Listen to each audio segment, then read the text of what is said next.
Day 2. Yeah, that leak's probably going to have to be addressed. Alright, so we're back to this project. It's about 9:30 next evening. Might be wondering, well, Sean, you just bled the fuel system. Why would you take that off? I have decided before I put this panel back on that I'm going to go ahead and take care of that problem. Now, it's not a big deal because all of this stuff is bled.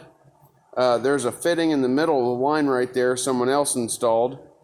And, well, I can fix the petcock, turn it on, leave that loose, bleed the air out of the majority of the line, and the way this line is shaped in a U, it doesn't really trap any air. I know that because I've been here before, so not a big deal. So this is what we're looking at. I went ahead and got the proper tools ahead of time to maybe, oh yeah, get this thing broke loose. There really wasn't that much fuel in it. I was surprised it even drove into the shop because I went to drain it. Granted, we had the fuel filter out and whatever, but maybe a pint came out better in the bucket than on the shop floor. I'll save you all these tedious details, and we will get this thing off of here. Alright, so there's our line off here. Don't know if I'm going to remake it yet. I do not have a new petcock on the shelf because I ended up using that in the gas 706. I'll show you that why here in a bit. But yep, we're just going to let that chill there for now and get this petcock out. Now I'm going to show a word to the wise real quick. As you're taking these things off, see how it's draining? Well, so you're screwing up into the tank. So the further down you take it, more fuel's going to drain out. Which is why, we've got our trusty drain pan there, cleaned out from the other night, at least for the most of the way. And it might be loose enough to turn by hand. Oh yeah. Got some rubbing going on. And then you could do that, let it just drain for a while. Or you could get ready for the big gush, because it's going to have one. Oh yeah, yep, yeah, it's not making it in the bucket. Well, we're catching most of it, but we've got the important part in hand. Alright, so I've got her sprayed off with some brake clean. It's not perfect. It's not clean. Some red paint makes me think maybe it's original. Then it says AC. That makes most tractor folks think Alice Chalmers, but if you look at the font on AC, I bet you that's AC Delco. Now there's this weird little thing here, which kind of tells me maybe this at one point had a screen or what's called a stand pipe. A stand pipe would be up here, a pipe, and that keeps sediment and water from ever getting into your fuel bowl, at the bottom. So, like I said, I don't have one on the shelf. This is one that came with the gas 706. It was in the toolbox. If you look right here, maybe focus. Hello. Well, anyways, in the blurry picture, you can see the O-ring sticking out of it. There we go. So I would say this one was replaced because it leaked out of the shutoff, which is the same thing we have going on now, but it's a entirely different design. So I had a new one of these on the shelf that I took the thing out. That's I don't know, diffuser. All it is it catches big particles, in my opinion. So I always pry them out. But the whole reason why, this is the original 706, and I'm crushed because it has like the correct fuel shutoff knob, and it didn't leak from here. But that happened. Focus, focus. Hello. Anyways, it's stripped out. Kind of sad, but I don't know. I was going to switch over the factory looking knob. But it's not even the right size, for like this portion. Side note, These are the goodies that we found. Not that, and not that. These are the goodies that we found in the toolbox in the 706. Some wire I think I got out of a hayfield in like 2019. A line wrench that fits the injectors because of this, I was frequently having to bleed the fuel system, and sometimes it got to that point. These 4 bolts, I think they're extra bought shear bolts for the bush hog, and this guy, snap-on, it's like a $90 wrench just sitting in there wallering in the rust, and then a snap-on extension. Oh, and then I guess this 3/4 socket, but that was probably for this stuff. So what we're going to do, you probably gathered that maybe from the 2 screwdrivers laying right there. I'm going to take this screw out. That should allow me to take the shutoff all the way out. And I'm going to see if there's any kind of seal that we can find or fashion to replace. Yeah, because here's another problem. And I think I said that in the other video. It goes 90 degrees. If you look at, well, I'm definitely going to grab this aftermarket one because that's how they all are. It is 180 degrees. The panel that goes on this tractor has a hole to shut this off. 90 degrees.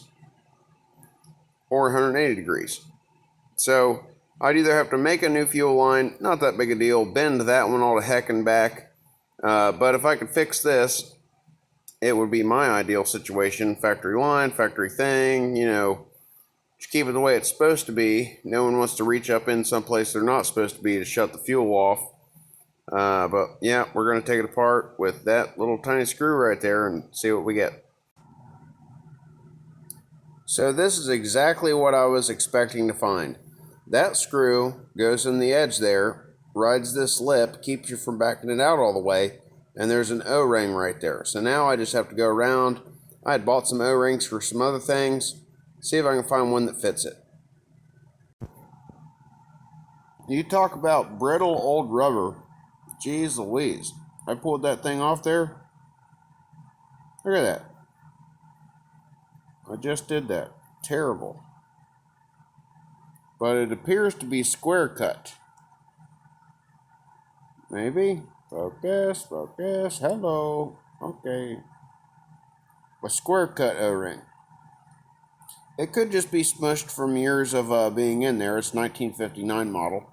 But what I've got is 2 bags of O-rings. These were the 9/16 too big. The 7/16 outside diameter. Now I wish they were thicker.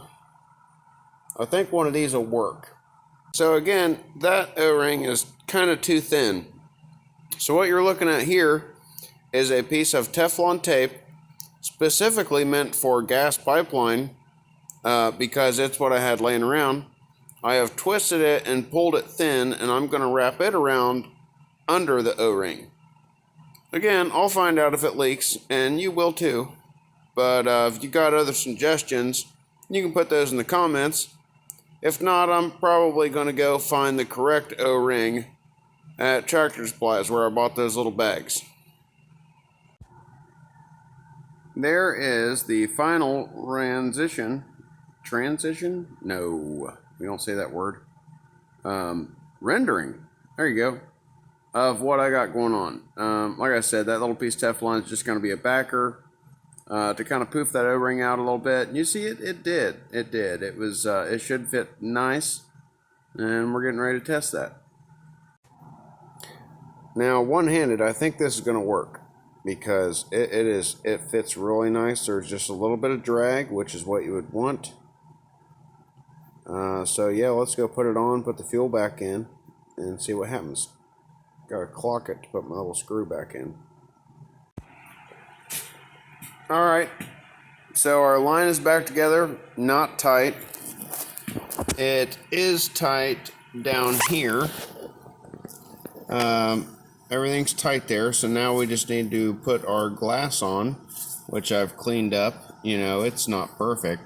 This glass is amber looking, and I don't know if that's from the diesel or what, but the other old glasses I have are certainly not.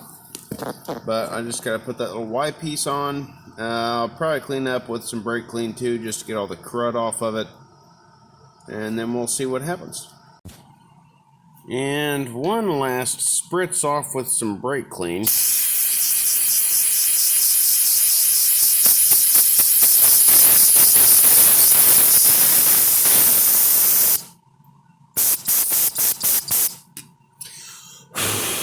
Let that dry a couple minutes and then we'll be able to check for leaks.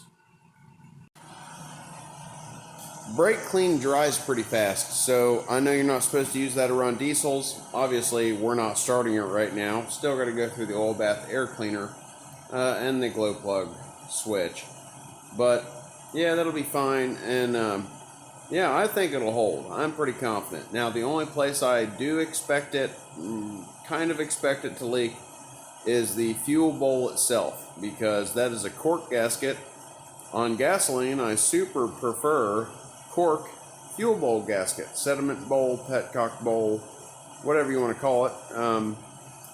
I prefer the cork for gasoline, but I do certainly prefer the rubber for diesel. Don't use rubber for gasoline. Don't use cork for diesel. That has a cork one in it because last year when we were doing hay and the panel got ripped off and everything else, I stuck a cork one in it. Actually, out of the one that I had on the shelf that I used in the gas 706, and then I just, when I changed that out, I used the cork one from the gas original one that got stripped.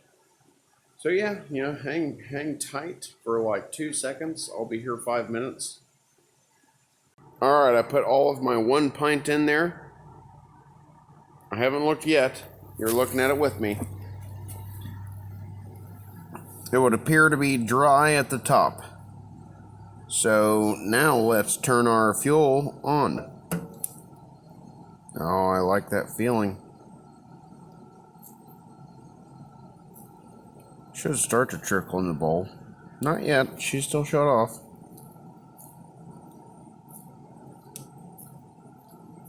It'd be a damn shame if we didn't have enough fuel to put back in it to make it flow. Which, that is looking like it is the case. What a good time. Well, it's 10:53. Bedtime for sure. I gave it a shot tonight. Tomorrow I'm just going to have to pick up some diesel fuel on the way home from work. And I guess we'll check it then. So thanks for watching. If you watched to the end, I appreciate it. If you like what you see, come on back. And if you don't mind, give me that thumbs up.